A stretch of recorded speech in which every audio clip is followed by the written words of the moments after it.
सूर्यादीनां नवानां ग्रहाणाम् अनुकूलिता भक्तिरस्तु विश्वपवित्रो वा सर्वावस्थान्तो वा तदुपमरिदान्तरति परिदान्तपरिदाय नमः तदेव तदेव प्राणामलक्ष्यस्तदेव यावदं तदेव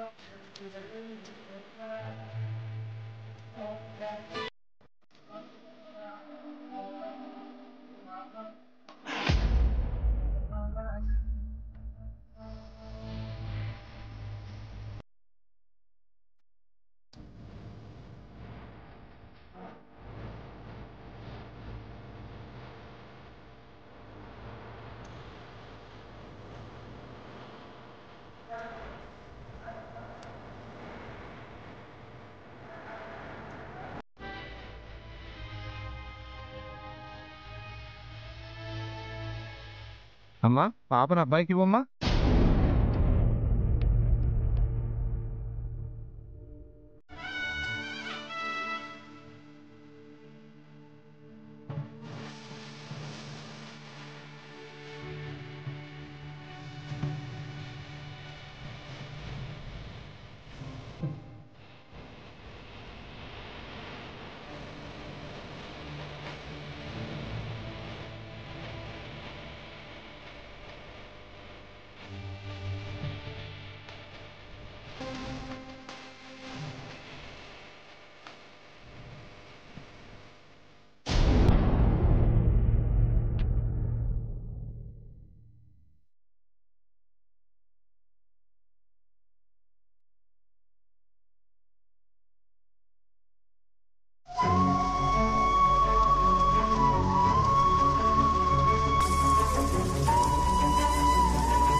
చాలా చాలా థ్యాంక్స్ బ్రాహ్మణి.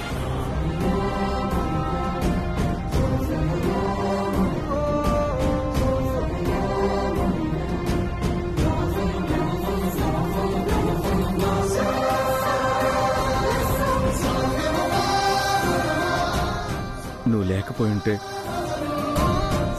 పాప నాకు దక్కేది కాదు.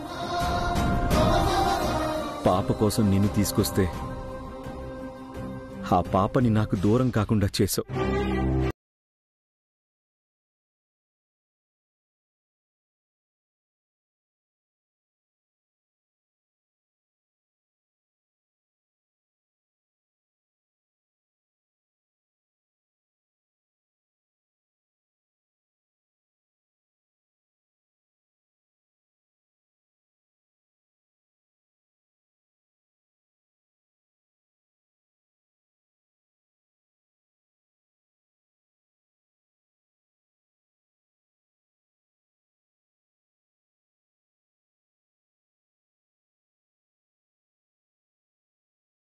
నీకేం చెప్పినా నీకేం చేసినా నీ రుణం తీర్చుకోలేను.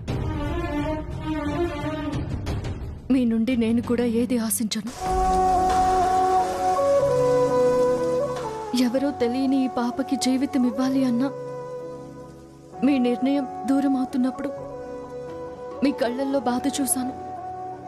అందుకే సాయం చేశాను. నీ ఆలోచనే నా ఆనందానికి కారణమైంది బ్రాహ్మణి. పేగు పంచిన ప్రాణం దూరం అయితే ఆ బాధ ఎలా ఉంటుందో మీకు తెలియకపోయినా నాకు తెలుసు. ఇప్పుడు ఎప్పుడు నేను పాప కోసమే ఆలోచిస్తాను తప్ప మీ మీద ఏ విధమైన అభిమానం లేదు, రాదు. రావాలని కోరుకోవడం తప్ప ప్రత్యేకించి నేనేం అడగలేను, మాట్లాడలేను. ఎన్నిసార్లు దూరమైనా తిరిగి దక్కిన ఈ పాప మీదైనా నిజమైన మీ ప్రేమని చూపించండి. ఏ అనుమానము లేని నమ్మకంతో ఉండండి. అప్పుడే నేను చేసిన సాయానికి అర్థం ఉంటుంది. నా ప్రేమలో ఎప్పుడూ నమ్మకం ఉంటుంది బ్రాహ్మణి. కానీ అది నీకు అర్థమయ్యే విధానంలో మార్పు రావడం వల్లే మన మధ్య దూరం వచ్చింది. ఇంక పాప గురించి అంటావా? తనని నా ప్రాణంగా చూసుకుంటాను. శాస్త్రోక్తంగా తండ్రినయ్యాను కాబట్టి ఊపిరున్నంతకాలం తోడుగా ఉంటాను.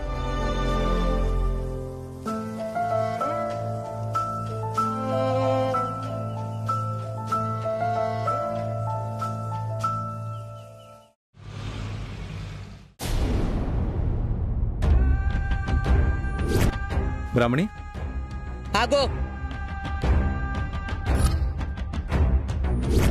పాప ఆకలి తీర్చడానికి మాత్రమే వచ్చింది. తల్లి ఎలా అవుతుంది? నీ పక్కన ఎలా కూర్చుంటుంది? నా సంతోషం కోసం ఏమైనా చేస్తానని చెప్పి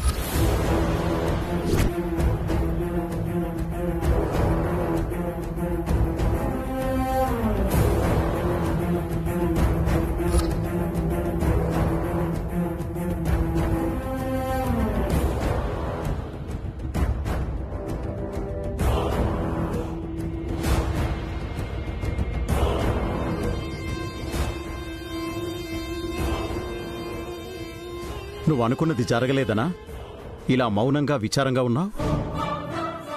నేనే అనుకున్నాను. బ్రాహ్మణిని దత్తత కార్యక్రమానికి దూరంగా ఉంచాలనుకుంటే ఆ ఆఫీసర్ల వల్ల తప్పక కూర్చోబెట్టాల్సి వచ్చింది కదా? కూర్చోమన్నా అది తల్లి స్థానంలో లేదు కదా. అయితే అబద్ధం అంటే గిట్టిన వాగ్దేవి కొడుక్కిచ్చిన మాట తప్పిందా? వాడి సంతోషం కోసం ఏం చేయడానికైనా సిద్ధమని చెప్పింది పచ్చి అబద్ధమా? మాట తప్పడం కాదు, మోసం జరగకుండా చూసుకున్నాను. ఆ బ్రాహ్మణి విషయంలో నేను మారనని, ఎప్పటికీ ఇలాగే ఖచ్చితంగా ఉంటానని నిరూపించుకున్నాను. ఈ మొండితనం, కోపం చూస్తుంటే సరస్సు విషయంలో నువ్వు ప్రవర్తించిన తీరే గుర్తొస్తుంది. ఇద్దరూ ఒకటే కాబట్టి నేనిలా ఉన్నాను. ఒక్కటేంటి? అంటే వాళ్ళు రూపం గురించి, మారని బుద్ధి గురించి మాట్లాడుతున్నాను. హో, నీలో మార్పు, నీ కోపానికి అదుపు లేనంత వరకు ఆ ఇద్దరే కాదు, అందరూ ఒకేలా అనిపిస్తారు. అంటే ఏంటి మీ ఉద్దేశం? కొడుకు సంతోషాన్ని కావాలని దూరం చేసే విలన్లా కనిపిస్తున్నానా మీకు? కాదు, చిన్న విషయాన్ని పరిధికి మించి పెద్దగా ఆలోచిస్తున్నావనిపిస్తోంది. వనజన్న మాటలకి రాహుల్ బాధపడటం చూసి దత్తత కార్యక్రమం చేయాలని చెప్పింది నువ్వు. ఆ పాపకి తండ్రిగా రాహుల్ ఉన్నప్పుడు తల్లిగా బ్రాహ్మణిని కూర్చోబెట్టాలనుకున్నది తప్పెలా అవుతుంది? చేసిన పొరపాట్లు, పరువు నష్టం చేసిన పనులు మీకు తెలియకపోయినా నేను మర్చిపోలేనండి. అందుకే వద్దని అడ్డుకుంటున్నాను. నువ్విలా మాట్లాడుతుంటే నాకసలేం చెప్పాలో తెలియడం లేదు. సరస్సు విషయంలో రాహుల్ అనుభవించిన క్షోభ చాలు. బ్రాహ్మణి విషయంలో కూడా బాధపడేట్టు చేయొద్దు. వాడి కోపం ఇప్పుడు మొండితనంగా మారింది. పరిస్థితులు అదుపు తప్పే ప్రమాదం కూడా ఉంది. అర్థం చేసుకో వాగ్దేవి.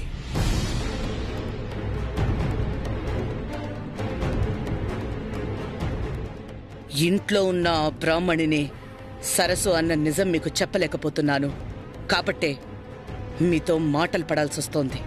ఆ నిజం మీతో పాటు రాహుల్కి తెలియకముందే దాన్ని ఈ ఇంట్లో నుండి బయటికి పంపడమే నా ఎయిమ్.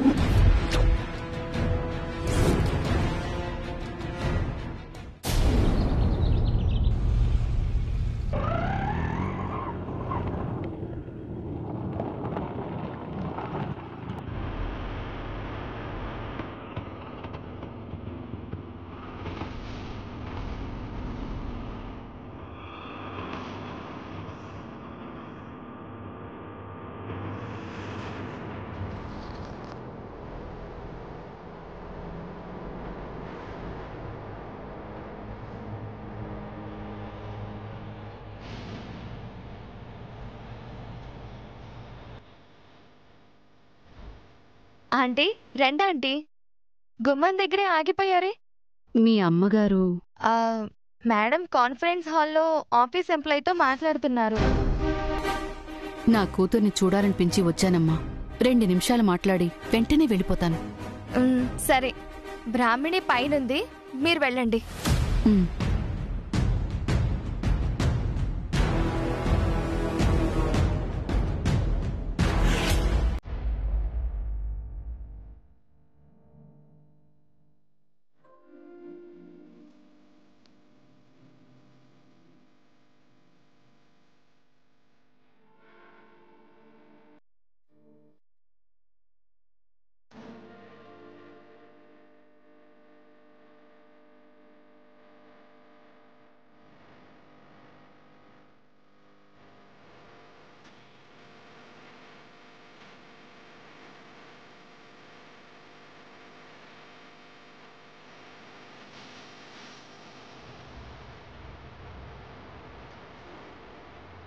నా కూతురు అల్లుడు కలవాలని పురిట్లోనే బిడ్డని దూరం చేసి పాపం చేశాను.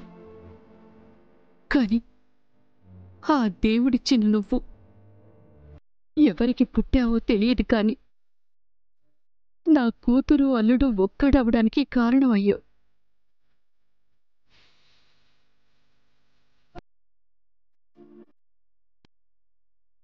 పసిపాపవైనా నువ్వు చేస్తున్న సాయానికి నీ రుణం, నిన్ను కన్నవాళ్ల రుణం ఎప్పటికీ తీర్చుకోలేనమ్మా.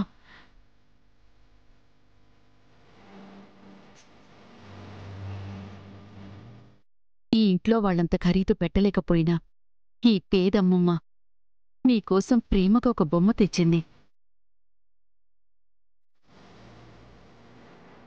ఏంటమ్మా అలా చూస్తున్నావు? అమ్మా, ఎంతసేపు అయిందమ్మా నువ్వు వచ్చి? ఇప్పుడేనమ్మా. నువ్వు లేవని పాపతో మాట్లాడుతున్నాను. బొమ్మ కూడా తెచ్చినట్టున్నావే. పాపకి బొమ్మ. ఇదిగో నీకు ప్రసాదం తెచ్చానమ్మా. ఇక మీదటి నీకే సమస్య రాకూడదని, నీ కాపురం చల్లగా ఉండాలని నీ పేరు మీద అభిషేకం చేయించానమ్మా. తీసుకోమ్మా. వద్దమ్మా, కాపురమే సమస్య అయినప్పుడు చల్లగా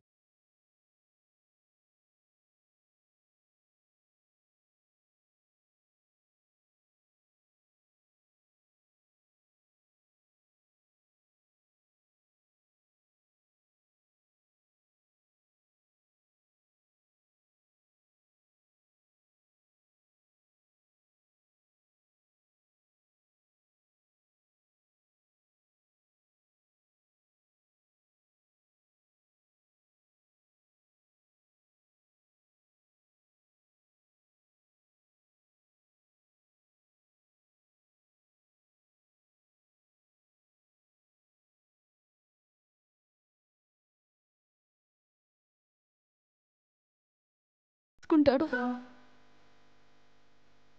ఆ క్షణమే నాకు పూజలు భక్తి అంటే నమ్మకం పోయింది. నాకు అన్యాయం చేసిన దేవుడి మీద కోపం పెరిగింది. నీకు అన్యాయం చేసింది దేవుడు కాదమ్మా, నేను. నీ భవిష్యత్తు కోసం, మీ నాన్న ప్రాణాల కోసం నేను చేసిన పిచ్చి ఆలోచన వల్లే ఈ శిక్ష, ఇంత బాధ. తప్పు తెలిసొచ్చి పాప కోసం వెళ్తే ఆ అనాథ శరణాలయం వాళ్ళు లేదని చెప్తున్నారమ్మా. ఎవరికీ చెప్పుకోలేని బాధని దాచుకోలేక నిన్ను చూసి క్షమాపణలు చెప్పాలని వచ్చానమ్మా. నన్ను క్షమించు బ్రాహ్మణి. అమ్మ బ్రాహ్మణి. అమ్మా, నా గురించి నువ్వెందుకమ్మా బాధపడతావు? ఇంకెన్ని శిక్షలు వేయాలనుకుంటున్నాడు నీ దేవుడు. చూద్దాం, దేనికైనా సిద్ధంగా ఉన్నాను. శిక్ష అనుభవించాల్సిన కర్మ నీకెందుకమ్మా? పాప కోసం నువ్వు ఇంట్లో ఉంటున్నావు. రాహుల్ బాబు ఇప్పటికీ నీ మీద ప్రేమతో ఉన్నాడు. ఆయన్ని అర్థం చేసుకుని అది జన్మలో జరగదు. ఒక్కసారి తెగిన పేగు బంధం, విరిగిన మనసు తిరిగి అతుక్కోవడం అసాధ్యం. అది కాదమ్మా, నీ కాపురం. చెప్పింది చాలమ్మా. నువ్వు రాహుల్ గారి గురించి మాట్లాడడానికి వచ్చావంటే ఇప్పుడే వెళ్ళిపో, మళ్ళీ రావద్దు. అమ్మ బ్రాహ్మణి. అత్తయ్య, మీరెప్పుడొచ్చారు? ఇప్పుడే బాబు. మీకు చెప్పడం కుదరలేదు. పాపను నేను దత్తత తీసుకున్నాను. ఇప్పుడు నేను తండ్రిని, మీ అమ్మాయి తల్లి. మా ఇద్దరిని కలిపింది ఈ బంగారు తల్లి.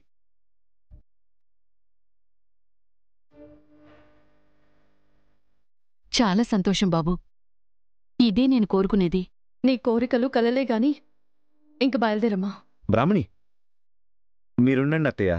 పాపకి పోలియో డ్రాప్ చేయించడానికి మనం వెళ్తున్నాం కదా, అలా దారిలో అత్తయ్య గారిని డ్రాప్ చేసేద్దాం. పర్లేదు బాబు, నేను ఆటోలో వెళ్తాను. పర్లేదండి, ఆ దారిలోనే కదా వెళ్ళేది. మాతో పాటు రండి.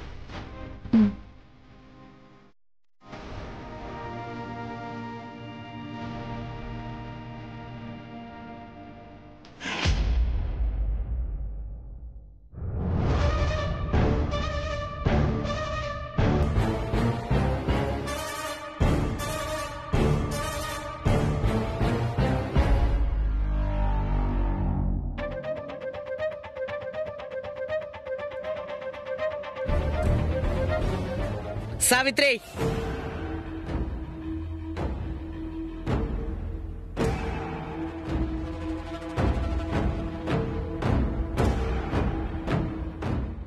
నీకు నీ కూతురికి నా ఇల్లేమైనా సత్రంలా కనిపిస్తోందా? వచ్చిన ప్రతిసారి నిన్ను పొమ్మనడం, అప్పటికప్పుడు పౌరుషంగా మాట్లాడటం, అన్నీ మర్చిపోయి అంతా దులుపుకుని మళ్ళీ రావడం, కొంచెం కూడా జ్ఞానం లేదా? ఇది నీ ఇల్లని రాలేదు. నువ్వన్న మాటలు ఎప్పుడూ మర్చిపోలేదు. నా కూతురుంది కాబట్టి, నీ కొడుకు వద్దంటున్నా తీసుకొచ్చాడు కాబట్టి ఇక్కడికి రావాల్సొచ్చింది. పౌరుషాల కోసం, పట్టుదల కోసం బంధాలని దూరం చేసుకునే అజ్ఞానం మాకెప్పటికీ రాదండి. ఆ జ్ఞానమే ఉంటే మాకీ గతెందుకు పడుతుంది? మాటకి మాట చెప్పడం కాదు, ఇచ్చిన మాట మీద నిలబడ్డం నేర్చుకోవాలి. వీళ్లతో నువ్వెక్కడికి రాహుల్? నిన్ను మాయ చేసి తీసుకువెళ్తున్నారా? మీ అబ్బాయి ఏం చిన్నపిల్లాడు కాదండి తాయిలం ఇచ్చి తీసుకెళ్లడానికి. మంత్రాలు, మాయలు నాకు తెలిసినంత ఖచ్చితంగా నా కొడుక్కి తెలియవు కదా. అందుకే అనుమానంతో అడుగుతున్నాను. మేడం, ప్లీజ్ మేడం, ఇంకాపండి. పాపకి పోలియో డ్రాప్స్ వేయించడానికి వెళ్తున్నాం. దానికి ముగ్గురెందుకు? అత్తయ్యని ఇంటి దగ్గర డ్రాప్ చేసి మేమిద్దరం హాస్పిటల్కి వెళ్ళొస్తాం. ప్రతిదానికి తోడవసరమా నీకు? పాప విషయంలో ఎవరెవరో ఇన్వాల్వ్మెంట్ కన్నా నువ్వొక్కడివే రెస్పాన్సిబిలిటీ తీసుకుంటే మంచిది.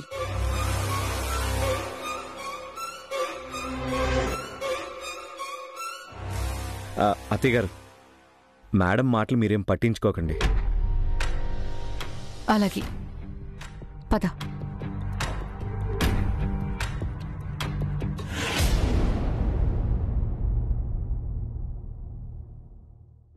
మేడంని చూస్తే చాలా జాలిగా, హార్ట్ బ్రేకింగ్ గా ఉంది ప్రీతి. ఏం పాపం? సరసు పేరెత్తితేనే చంపేసే మనిషి ఇప్పుడు ఇంట్లో తిరుగుతుంటే కోపాన్ని కంట్రోల్ చేసుకుంటూ మింగలేక కక్కలేక పాపం బాగా సఫర్ అవుతున్నారు. ఇలాంటి కష్టం వ్లాదిమిర్ పుతిన్కి, కింగ్ జాంగ్కి కూడా రాకూడదు. రాకూడదంటే ఆంటీకి తెలియకుండా మన ప్లాన్లు మనం వేయాలి. ఫ్లాప్ అయ్యే ప్లాన్లు తెలిసేస్తే ఏంటి, తెలియకుండా వేస్తే ఏంటి చెప్పు ప్రీతి. అలా అని ఏ ప్రయత్నం చేయకుండా కూర్చుంటే నీకు నాకు తేడా ఉండదు.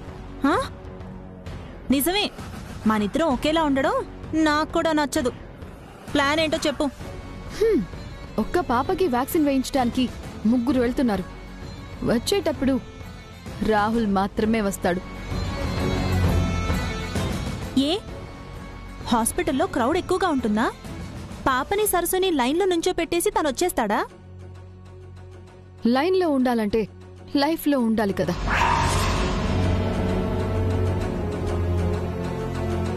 అంటే పాపని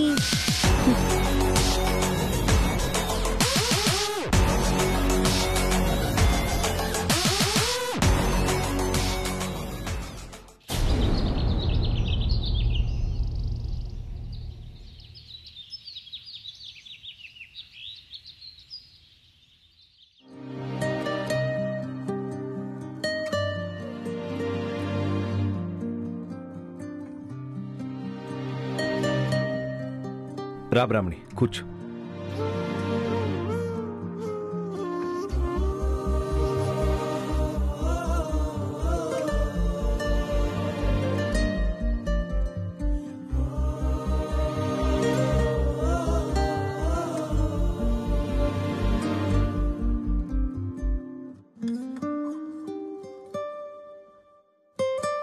ఇంతమంది ఉన్నారేంటి? ఎర్లీగా వచ్చుంటే సరిపోయేదేమో. పర్లేదు, పోలియో చుక్కలే కదండి, కాసేపట్లో అయిపోతుంది. కాసేపైనా సరే. ఈరోజు టెంపరేచర్ ఎక్కువగా ఉంది కదా, పాపకి సఫికేటింగ్గా ఉంటుందేమో. కార్లో కూర్చుందామా? కాసేపే కదా, మనం వెళ్ళొచ్చేసరికి జనం పెరుగుతారేమో. ఇక్కడే ఉందాం.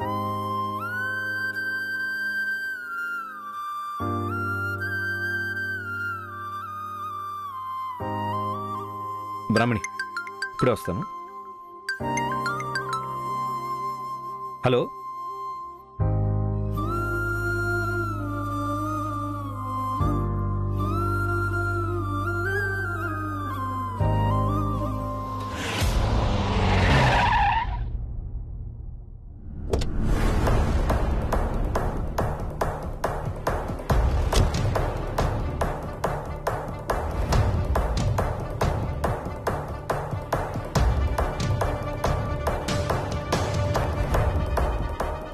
ఇంజెక్షన్ ఎక్కడా? తీసుకోండి మేడం.